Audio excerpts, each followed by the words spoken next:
Welcome to A Breath of Fresh Career. Justin Kane, the host, Season 2, Episode 12. Man, I'm going to change it up a little bit this week. I got my partner in crime, Mike Cavaliere, on with me. And we're going to do a little industry talk. As opposed to me interviewing CEOs and VPs of sales and sales folks and entrepreneurs, etc. We're going to talk a little bit about what we're seeing in the industry, be it recruiting and hiring and client companies and what's going on, so that we can hopefully help to educate some folks out there to be better at interviewing, and also the companies out there that are looking to hire. You got to know what's going on in the market right now, so what you all can do to get better at hiring. Mike, thank you and welcome to A Breath of Fresh Career. Thanks for having me. I never thought I'd be on a podcast, but here I am. Well, hey, I'm psyched to have you. You know, Mike is relatively new at recruiting, although he's come in full stride. He's got 3 daughters, a dog. He's married. He's working remotely. It's been a pleasure having you. It's been a lot of fun as well. It's been a lot of fun, and working from home with 3 kids, one a 6-year-old that's on energy level 10.5. No rest for the weary, makes things exciting, keeps me on my toes. I'm sure a lot of people are dealing with that right now. You know, working. You know, going from having an office to go into, they might still have the office, but the transition to working from home. Like, how has that been for you? Yeah, it's been an adjustment. You know, quite honestly, I tried to set up my office down in the basement, a place where my kids didn't very regularly go because they were always scared. Yeah. And as soon as I seemed to put my desk and stuff down there, you start hearing the footsteps during the day coming on down. Hey, Dad, what's going on down here? You know, can I play with some toys that I haven't seen in 5 years? So I quickly transitioned back up to a section of my bedroom here, which is luckily quite big. So.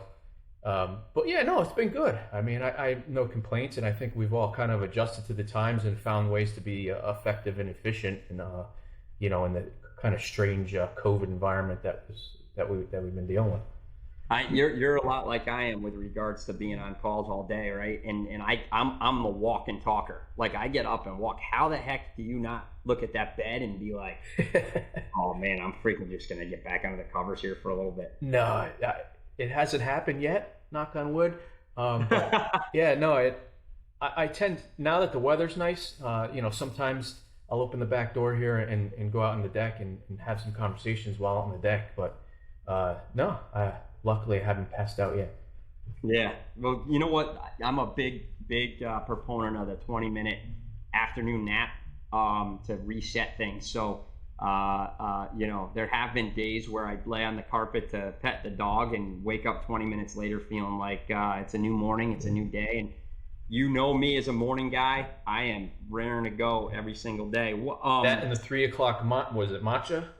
Yeah. Matcha, man. Yeah. So what I've actually found, which is great, is if I drink the matcha, lay down and pet the dog, fall asleep for 20 minutes, man, do I ever get back up like I'm on rocket fuel? It's crazy. But yeah, it's awesome. I can remember my college years, before afternoon workout, we'd come back from class, take a little nap. We used to do like the, what the heck is that stuff called? It's like the pre-workout stuff now. Right, but back in the 90s, it was like Xenadrine or like Xenadrine. Yeah. We'd take a Xenadrine, fall asleep for 20 minutes and wake up and be like, oh my God, let's go, let's go. Just pumping iron and running and doing all this plyometrics and stuff. It was great.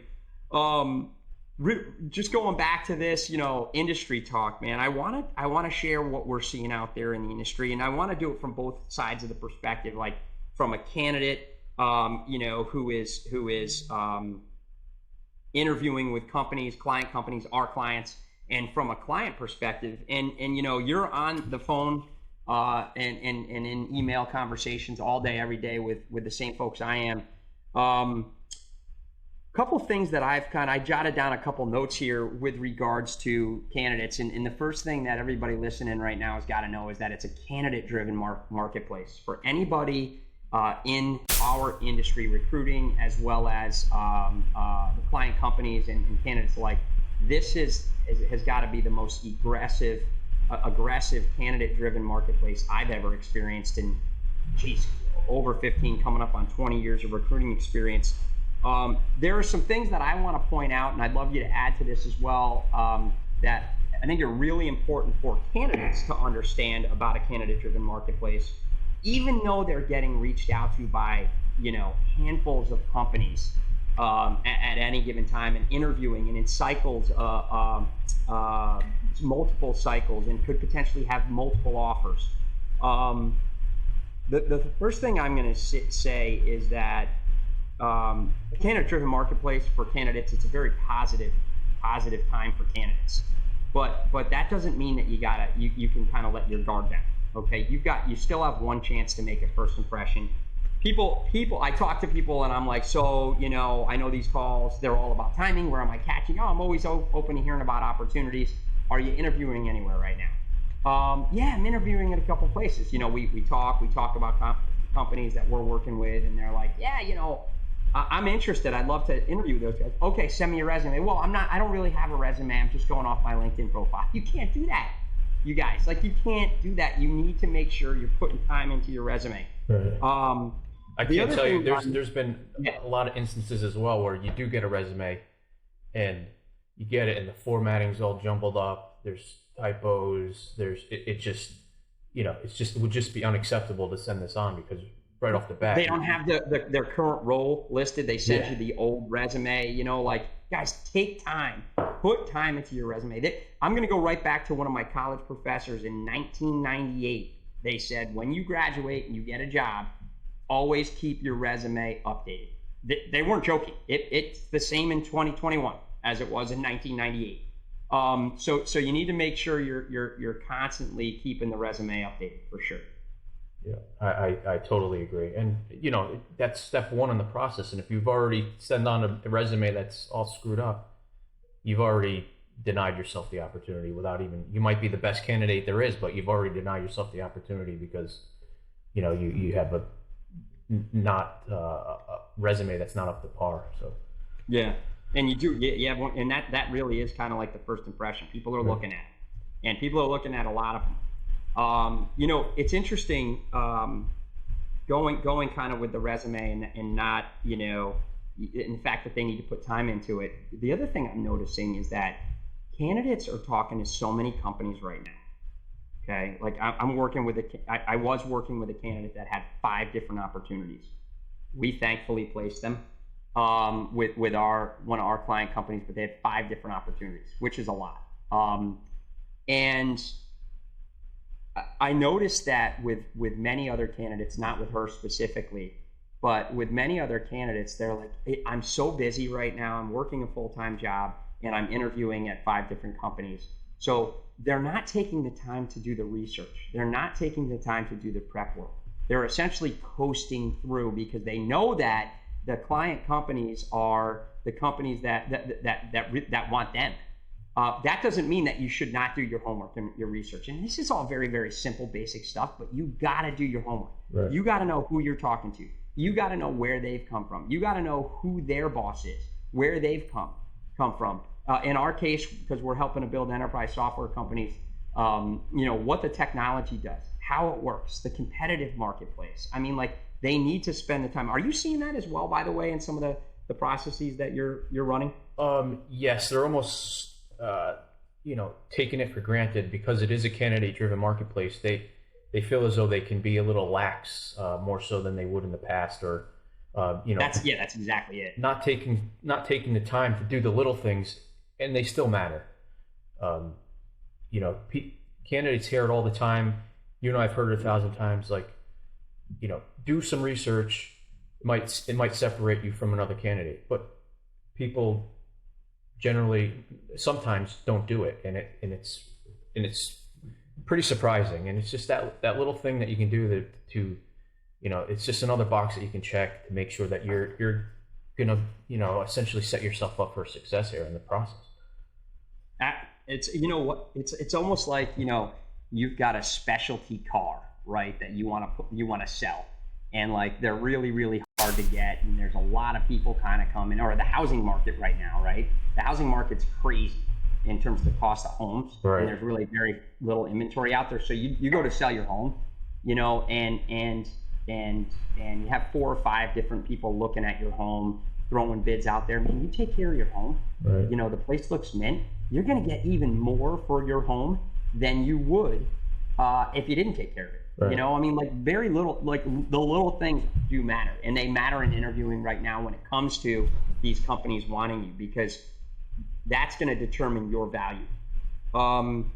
You know, and I jotted a note kind of as we were chatting here, you know, and I said, make them love you. You got to make these people absolutely love you from the start, because if they love you, what's going to happen is, and we're going to talk about, I want to shift gears really quickly and talk about companies and their process, because the good hiring companies, they figured out that they need to speed up their interview process. If it's the companies who are successfully hiring right now, they realize that they need to roll out the red carpet. Well, they're really rolling out the red carpet, in my experience, 1, with education and communication from us, but 2, if they really love that person, if they really love that candidate, they're rolling out the red carpet, and they're making it happen. You know, we're working with some larger companies right now, and it's so funny to see the process. You've got some divisions within the company that are recognizing this, and some divisions that are kind of like set in their ways, and they've been there for 9 years, and this is how we've done it in the past, and the past ain't working anymore. Right. The past ain't working anymore. So like, you need to, right? Am I right or wrong on that? I mean, for sure. 100%. You know, times have changed a little bit with this, you know, because there's just simply more jobs out there than there are quality candidates looking for roles. And when you have that opportunity, I mean, as a company, you got to recognize that quickly. You can't drag your feet. 100%. You know, another term that I like to say to candidates when we're talking about opportunities and prepping about, prepping with them about who they're going to be speaking with next or interviewing with, is you can't take any rubber stamp interviews, right? You can't. What that means is like, you know, they all matter. Every single one matters. Whether you're talking to the head of human resources, which in most cases we have the ability to kind of like, we essentially represent that step in the process, so we get them directly to the hiring authority. But you know, if you're talking to somebody that could essentially be a peer, or somebody that, you know, that might be seen as a little bit lesser of you, you got to impress upon those people within the organization, because what's happening is they're coming back and they're roundtabling the interview process, and if they're like, yeah, I'm not entirely sure about this candidate, you know, that's going to hurt your chances in the organization. Which, by the way, shifting gears here brings me to another point. These interviews by committee. Right. Oh my God, guys! Like, these client companies, they're like, oh, you know, it's so funny. We have another client that that the hiring authority. I don't know if he was afraid to talk to candidates because he's kind of new in his role alone, or what. But like, you know, he's interviewing candidates with 3 other people in the organization at once on Zoom calls. On the first interview. On the first interview. I mean, it's like, that can't happen, because keep in mind, these candidates are talking to 5 other companies at once. So like, that's not the way to speed up the process. The way to speed up the process is sell them as a company on the company, and sell them, you know, as in working for you. Like, hey, I'm going to come in and work for this great hiring authority, this great VP, this great director, or whatever. And like, you know, really they're going to help me kind of like grow my career. Instead of like, you know, they're essentially lining them up and just, you know, trial by fire on all these questions. And you got 3 different people asking 3 different questions, playing 3 different roles against one on these interviews. Like, it doesn't set you up for success, and it doesn't make you look good. Right. It really doesn't. You know, what are you seeing? Yeah, that's sort of, I mean, we kind of transition that into like how communication with both the candidate and the company is extremely important, because if we're consistently getting the same feedback that we're trying for the same role we're trying to fill, that, hey, listen, I just had a interview with 3 different people, it was a real turnoff, and then you have another candidate says the same thing. That's your opportunity to talk to that company and say, hey, listen, here's the situation. We need to change our approach a little bit because what we're seeing from the candidates has been a real turnoff.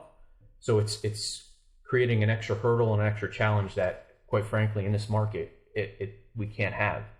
So, and word travels fast, right, Mike? So like, there are these sites out there like Glassdoor, and all they need to do, the candidate needs to do, is write up on Glassdoor and say like, hey, I was interviewing for an account director role at XYZ, and the interview process was brutal. Right. You don't want them saying that, because then the word's going to get out there for other potential candidates. And by the way, it doesn't make your company look good. It doesn't make you look good at all. It's like, it goes right back to the whole rubber stamp comment about, trying to coast through an interview. It doesn't make you look good if you're not prepared. So like, they got to take the time to prepare. God, one of the things that I absolutely hate is like when when somebody doing the hiring is on an interview and they're like, well, tell me about yourself. I haven't had a chance to look at your resume yet. What? Like, it's on the calendar invite, right? Your LinkedIn profile. You haven't looked at my resume. If I was a candidate in this marketplace, I'd probably be like, that'd be such a turnoff for me right now. Right. Just one thing popped in my head about like the long drawn out interview process. Just thinking back, not too long ago, I think it was you had a candidate. We were looking to fill a certain role, and after the third interview, and then he went on for a 4th interview. The first 3 were great, and then the last one, the feedback you get is, he was so disinterested. He wasn't enthusiastic. He wasn't paying attention. The guy's exhausted. Yeah. So it just goes back to that. Exhausted. Yeah. So yeah, the interview process is definitely changing right now, and it needs to change if these companies are going to hire. I mean, their backs are up against the wall. Going back to the candidate side. So right, it's a candidate-driven marketplace, and I on this podcast a couple episodes ago, I spoke to Ashish Mittal, who was over at GoPuff. He's a head of business development over there, director of business development over at GoPuff. Great guy. Brought a lot of value into like, hey, how he identifies great companies and what he looks for. And one of the things he brought up was like, when you're evaluating opportunities, even though it's a candidate-driven marketplace right now, you cannot look to check every single box that you need checked in order. Like, people need to figure out really what's important to them, and make sure that the company that they're interviewing for has those 2 or 3 different things that's really, really important to them, as opposed to like, these are the 10 things that we need to see, and check every single box, because you're never going to find that opportunity. It doesn't exist. Even in a candidate-driven marketplace, it just doesn't exist. It's crazy. What stories do you have out there that you could share with our listeners about some like a recent experience that we've seen from a candidate that maybe has been a little bit too picky? It's not even too picky. Like, I'll throw one in there. I'll start off. Like, we're working with an account director candidate, and it's so funny because this person was extended an offer that was amazing. This offer essentially could make this candidate's life change for the better. And I'm not 100% certain if they were being completely honest with us as recruiters and with our client, that they spoke to their legal team. But what happened was they went to go talk to their current manager about the fact that they're leaving. It wasn't really like a full resignation, but they felt like they needed to talk to this person. And what happened is they threatened him. They essentially threatened him and said, at least this is what we were told, we're going to sue you if you leave. Well, here's the deal. Okay. First of all, you have a non-compete. You were asked if you had a non-compete, and you said no. Okay. That's a check in the negative box right there. Okay. You have a non-compete. Second question when we first started talking to them was, do you have a non-compete? I don't think so. Let me look into it. Came back, no, we don't have a non-compete. Meanwhile, you do. Your hiring authority threatened you and said that they're going to sue you if you're an account manager. Okay, you're only an account manager. You're not. You don't have proprietary technology that you created in the organization. You're an account manager for a measly company. Okay, so you need to be completely honest and upfront from the start. Well, guess what? We found out that this company that they're working for also gave this candidate a counteroffer to stay and essentially met where our client wanted to make this candidate an offer. Well, in that case, you're kind of shopping around. So here's the thing I gotta throw out there about this. It's kind of like a sob story, but now this candidate's got to work for the company that they're currently working for after they supposedly told them that they got an offer from another organization. The company knows that they're looking. The company knows that they're not happy. That threatened to sue them. They made this candidate a counteroffer, Mike, so that now this candidate's like the highest paid person in this role. So they're not going to make do they really think that they're just going to throw money at them to keep them there? Their responsibilities are going to increase. They're going to be expecting more out of this candidate, out of this employee, because they're paying them more. Right. I mean, it's 6 months this person's going to be out of a job, and I feel really bad. I feel really bad for them because I tried to educate them on it, but they didn't hear it. They're young. They think that I'm burning a bridge with my current manager. It's like one of those crazy things.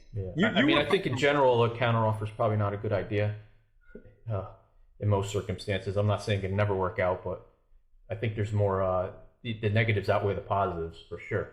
100%. And to even think about going back to a company that just threatened to sue you, it's kind of weird in and of itself. But that's where things kind of don't make sense to us as recruiters. Like, I went and resigned and they threatened to sue me, but I'm going to stay there. What? Right.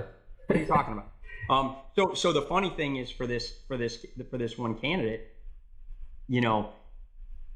by the way, the company that they're working for today, it's in the same overarching space as the company that they were getting the offer for, but I don't even see them as a direct competitor, and legal doesn't even see them as a direct competitor. Our client company's legal doesn't see them as a direct competitor, although they said what we recommend you do is, because of this threat, we'd recommend that you go and speak to the legal department and figure out the parameters around leaving. Well, the problem is that the non-compete that this candidate signed is so broad, they can never go to work in the industry for any other organization if they're not willing to take a chance with this one. Right. So you just put the nail in the coffin for any potential advancement or change in the industry. It's just absolutely crazy. I mean, it really is. Just the one thing that I get a kick out of nowadays, and not a kick out of, and candidates know that it's they're in the driver's seat right now as far as jobs. So you get into that discussion, and then they ask you, by the way, what's the comp for this role? And then I try to change it, turn it around and say, well, where do you need to be comp-wise? And then they just throw out these crazy numbers, these crazy numbers that it's like, okay, and I find that to be a common theme nowadays. And we talk to a lot of companies, we kind of know where the industry is paying, and we know that they're full of baloney, Yeah, we're talking to the candidate that's sitting right next to him in the cube over. You know what I mean? We know that person's making, $100K base and 60,000, as a bonus or something like that. You know what I mean? And this person's like, oh, my base is 150. I remember that with another candidate we were talking to, and we were actually talking to the counterpart who was the number one guy, and we supposedly talked to the number two person, which was a woman, and her comp was way inflated, and I'm like, okay, this doesn't make sense. I mean, these people, they think they can pull the wool over people's eyes. Give them an A for effort, I guess. Yeah, I guess so. Hey, really quickly, going back to the rolling out the red carpet thing, from a client perspective, these processes are just dragging out.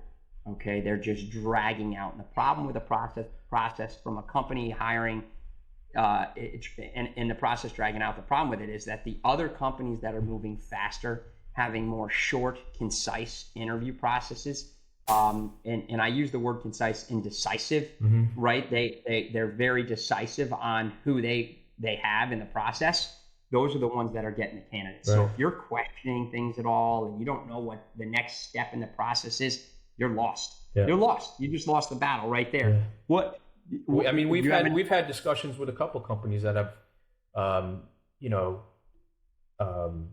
extended offers to folks, and they says, sorry, I already took an offer from somebody else because the process just took too long. So. Yeah, absolutely. It's funny. It's funny. I'm just thinking kind of out loud here, and that's what this is all about today. But like, the process needs to start because these candidates are talking to so many other companies at once right now.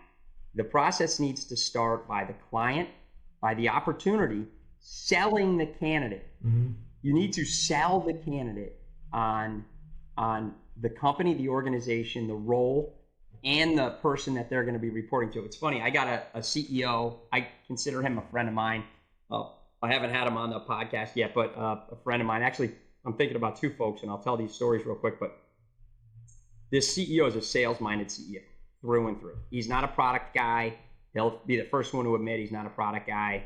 Like, if you want to talk about how the product works, I'm not the guy to talk to, is what he'll say.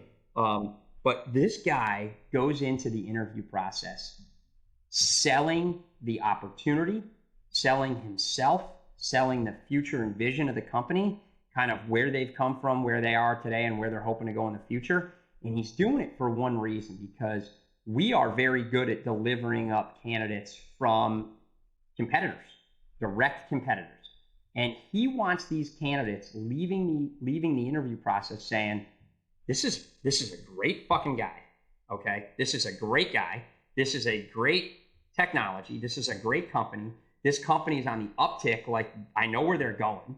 Like, he wants competitors saying, I'm going to this is where I want to be.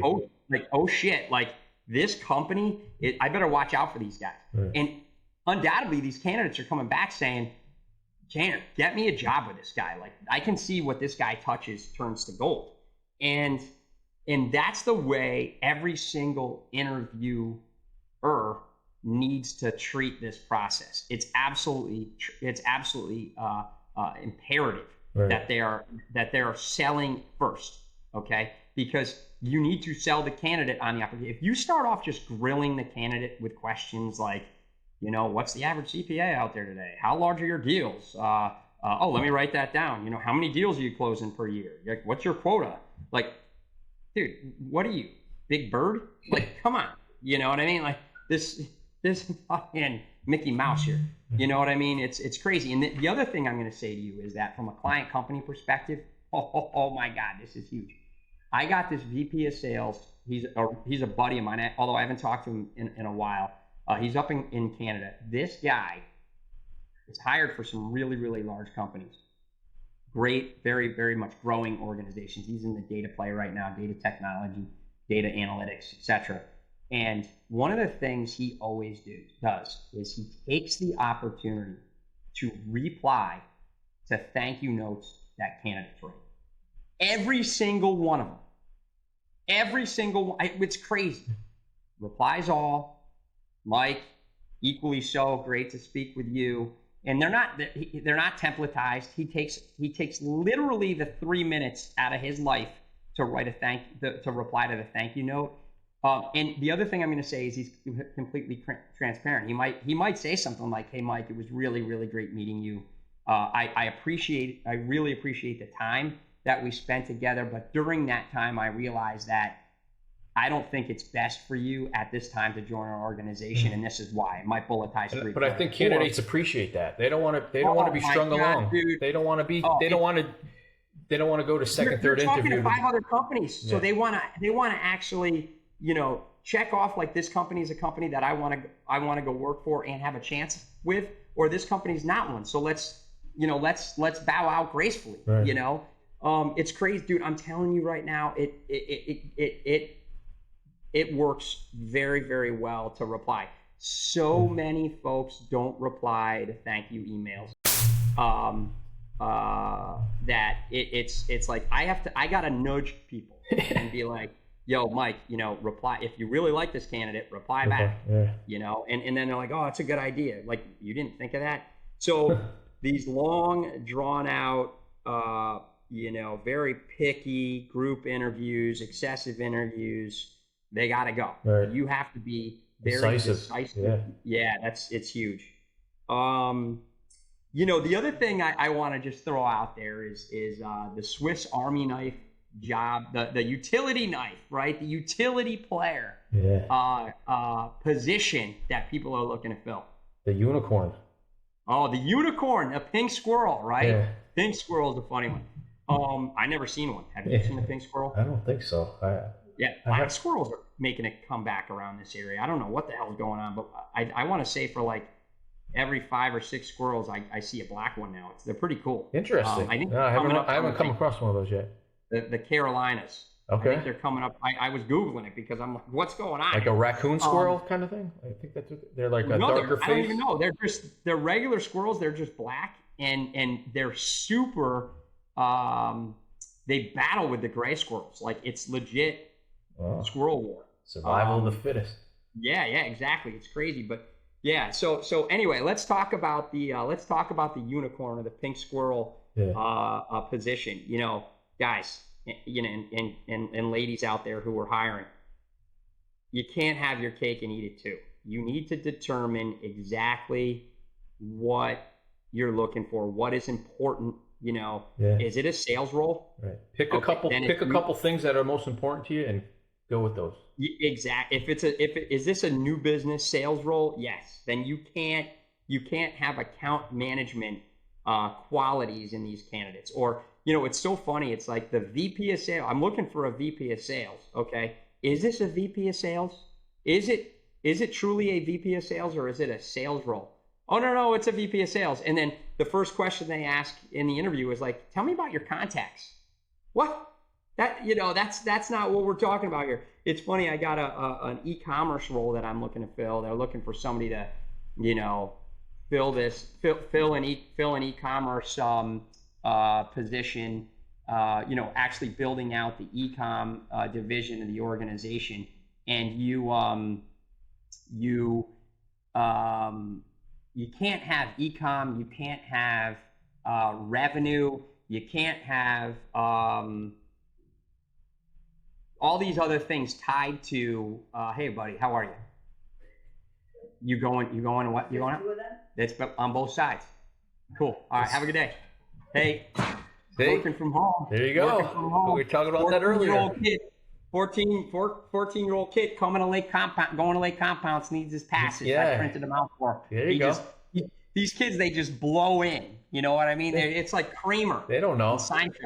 I wish I had that same sort of just nonchalant, like just come out. He's like digging through papers on my desk, and I can't even. I forgot. The last thing I remember talking about was a pink squirrel. What the hell were we just talking about? We were talking about this e-commerce role that I'm looking to fill. How funny is that, right? I mean, like, guys, like if you can't pull off the fact that everybody's working from home right now, then like don't have fun doing what you're doing. I don't know. No, it's like these companies are looking for these people to be able to do so much. This utility player, they got to be able to play infield, outfield, hit, pitch. Clean the kitchen, right. clean the dishes. You can't do that. You got to be a great outfielder. Here's a great outfielder. You got to be a great second baseman. Here's a great second baseman. You got to be a good pinch hitter. Here's a great pitcher. A great pitcher. Boom. Right. Done. It's like, these folks need to realize that the pink squirrel doesn't exist out there, or the unicorn, for sure. Definitely Are you seeing any of that? Yeah, it's definitely a challenge. I mean, we've had multiple roles where they want somebody to be an account manager, but also want them to be like a data wizard. Not just be able to look at data. Oh yeah, like an analyst, like a data analyst. Yeah, you got to be an account manager, but you also need to crunch their data. Yeah. To determine how they're performing. It's like, what? Right. You should have a different team. You should have an analyst team for that. Like, Here, hand them the data, let them come back with the actual numbers so that I can report on that. You know, that's like an accountant. You're absolutely right. Let's talk about the importance of communication. It's the most important piece of the puzzle, probably, or one of them anyway. I mean, what about client feedback? Yeah, I mean, it's 100% a collaborative effort. If we're not hearing back from the client company about, you know, what they're seeing in these interviews, how are we going to be able to course correct and find the right person for them? I mean, there's going to be zero results. We're never going to get anywhere. I was telling a company that emailed me, going back and forth on email, like, you know, and it was like, oh, what are your fees? And I know this guy, and he just needs to put in place, you know, a budget for recruiting. And I told him, I said, Matt, I said, you know, I can't quote you any fees. I don't know what you're looking for yet. You know, so like, first of all, I'm not going to sign up for companies and roles that I know I can't fill or that are not fillable. So we need to have that conversation, right? Because we're either filling parking lots or emptying them. Right. You know, you're either a source company or a client. That's the way it works in our industry. So like, I'm not going to because I don't recruit for my clients. So I'm not going to put in place a contract with a company if I'm not going to work the roles. It's so funny. And I told them this because we've got clients that are paying us 35% of base salary. And that's their way of getting us to work their searches. Okay. Cause you know, I don't have like the clap button and applause button, but we are like in the top 1% of recruiters in the world. So people are recognizing that because we deliver the best people out there. And we work on great roles. You know what it is, man, that I'm determining right now is the one factor that I'm ranking. So I stack rank our client companies in terms of how we're going to work with them and the level of importance. Sure, every recruiter goes off a fee. I'm not having a hard time getting fee percentages up there. You're seeing it yourself. People are paying us 30%. That's what we demand. Our fees are 30%.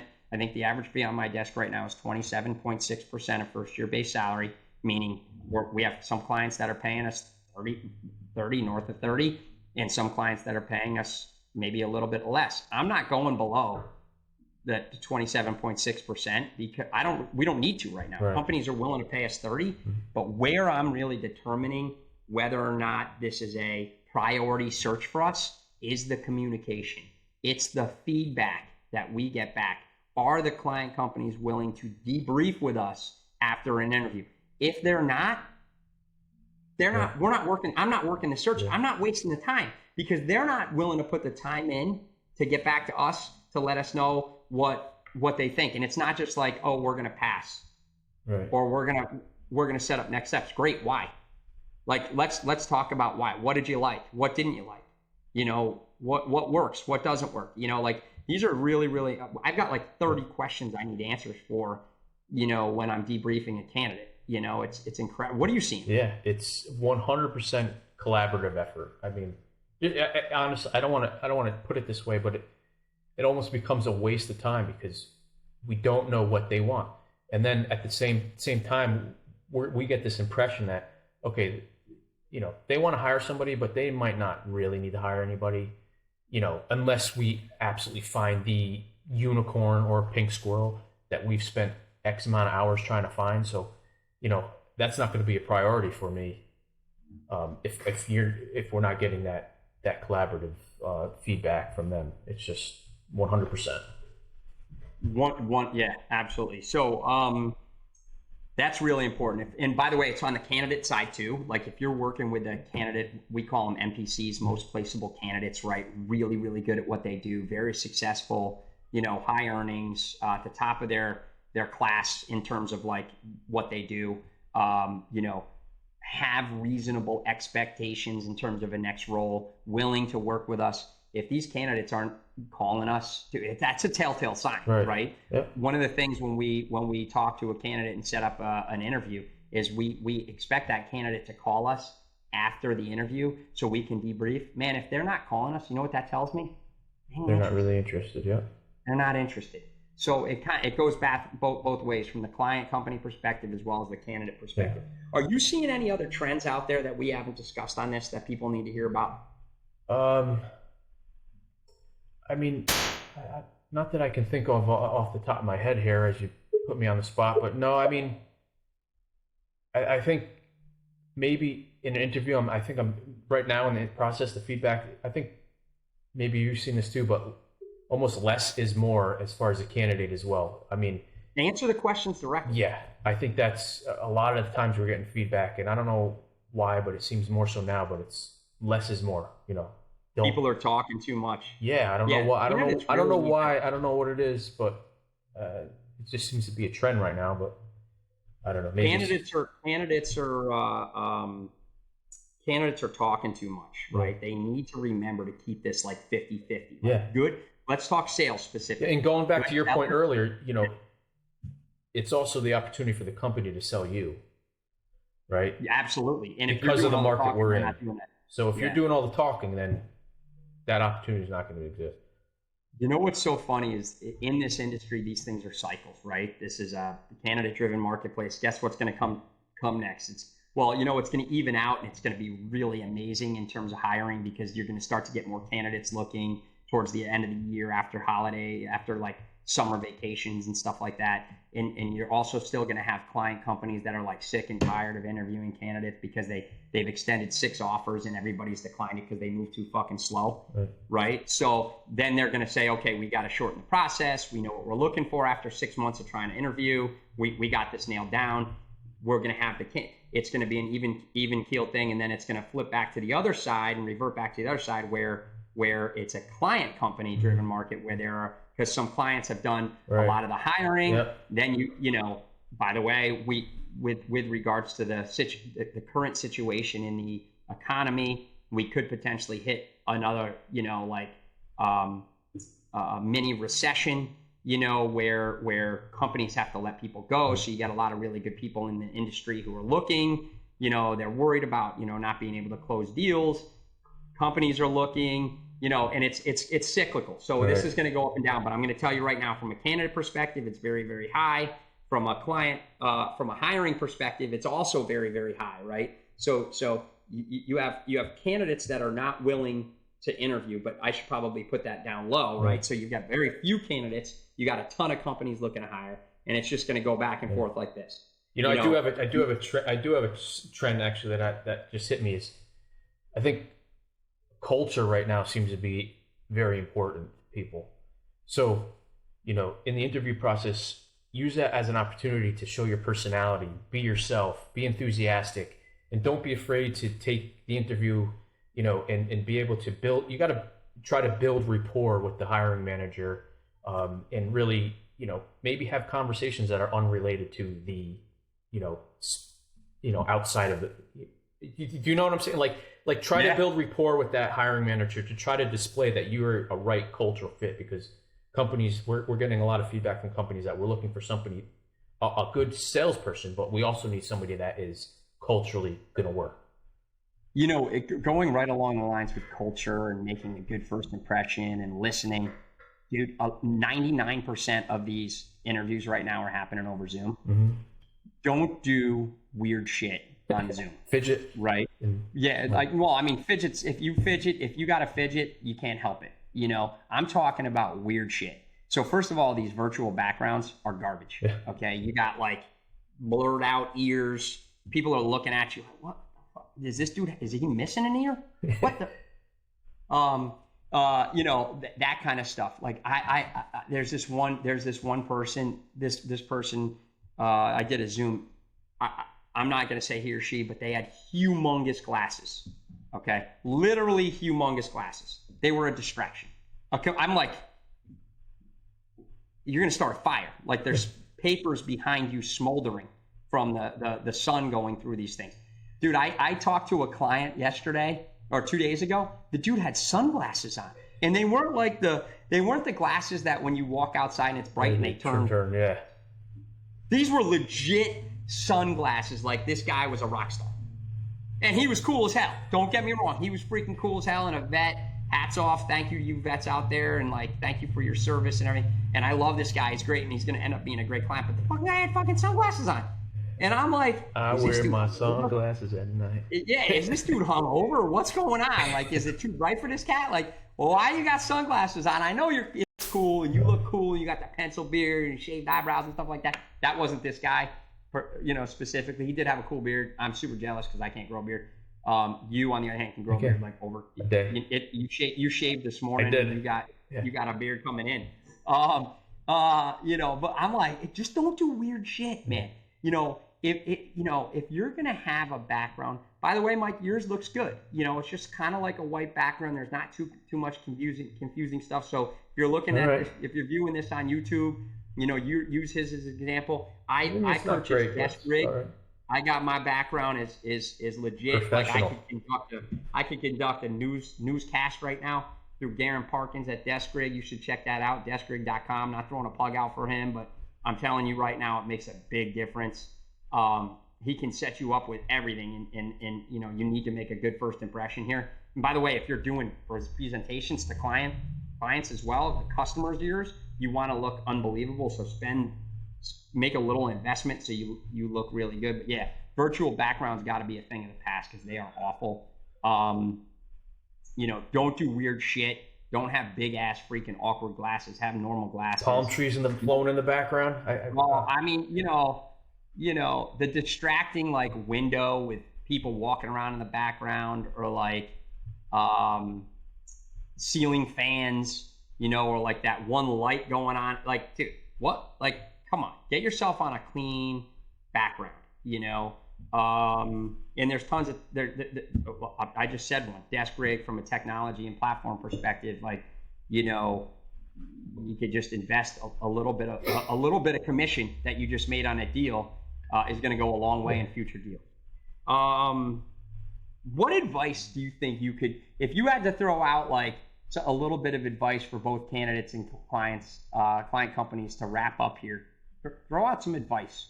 Well, I think I just touched upon a little bit of advice. Don't talk too much. Be yourself. Be enthusiastic. I'm sure people hear this all the time, but we get feedback all the time. That's why we continually tell people to do these things, because obviously they're not listening, right? And try to build rapport with the person, and just come across as somebody that is really wants this position and can do the job. And from the company standpoint, just give us feedback. That's all we ask for. I'm going to throw this one in prompt, too, from a company. Yeah, for sure. But from a company perspective, you need to take the opportunity to sell first. Yeah. You want these people leaving the first interview and saying, I feel great about this. I want to go, get me in there. And by the way, it doesn't matter if you think they're a fit or not. You want them walking around in the industry, talking to people, saying, oh, XYZ company, they're a great company. Like, I want to go work there, if it's now or in the future, right. Because you never know when the bridge is, you're going to cross paths again, right? So like, you need to take an opportunity to sell. You need to take an opportunity to sell you as well from an interviewer perspective, because you know what? The person you're interviewing might be your boss one day, right? They might get into an organization and say, holy crap, man, I got interviewed by this guy, Mike Cavaliere. He was awesome. I love this guy. I've stayed in touch with him on LinkedIn. We're looking for a VP of sales. I just took over as a CRO at this company. Let me call him and see if he's interested, right? Now the tables have turned. Right. You were a dick. All you did was grill him. You ain't getting a call, right? But if you were cool and you sold yourself and the company you're working for, they're going to remember that. And I'm telling you, dude, I am working with a guy right now. I placed him as a sales guy with this company who he did very, very well with. He's now the president and CEO of a company that's valued at $600 million today. He's now the president and CEO. He's hiring my people. What? This guy was a freaking sales guy the last time I placed him. He's now the president and CEO. And guess what? He's doing a great job interviewing. He's working on the people internally at his organization with regards to interviewing. He's cutting people out. He's including people. But like, things got to change, and he recognizes that, and he's able to attract top talent. I love this, man. I think that this has kind of been a good kind of back and forth episode of A Breath of Fresh Career, because it's touching both sides of the equation, the client company side as well as the candidate side. And I'm going to be back online in the next week or two with regards to my next interview, and very much looking forward to that. But I appreciate your time. Is there anything that I should have asked you and didn't? I don't think so. I mean, other than, this might be my ticket to Hollywood. I don't know. Never been on TV before. Oh, let's get it. Let's get it, baby. I love it. Yeah, we're going to maybe, what we should do? We should think about is actually interviewing guests together as kind of a two-man team. We got to get you a desk rig though, so you look as fly as Justin King. Yeah, right. That's not going to happen. I mean? No, that can't happen. Come on. Yeah. Hey, look, I got the golf hat on and everything. There you go. Yo, let's just throw this one out there for the listeners. Where do you want people to connect with you, Mike? Connect with me through LinkedIn. Connect with me at michael@woodbridgeworldwide.com. Those are probably the two best ways to get a hold of me. I reach out to a lot of people, so hopefully, if you're listening, I'll be in touch with you soon, and we can have some good conversations. Awesome. Yeah, I'll put your email address, because I'm definitely happy to include that, as well as your LinkedIn profile in the subject or in the notes here for this episode. But man, thank you so much. Don't hang up yet. I'm going to stop this podcast and just give it a minute, and then you and I'll chat too. Sure. So thanks, buddy. Yeah, thanks for having me. I got to say I was nervous before this, but it's all right. It worked out. Broke the ice, dude. Yeah. Broke the ice. You did great. All right. I see you.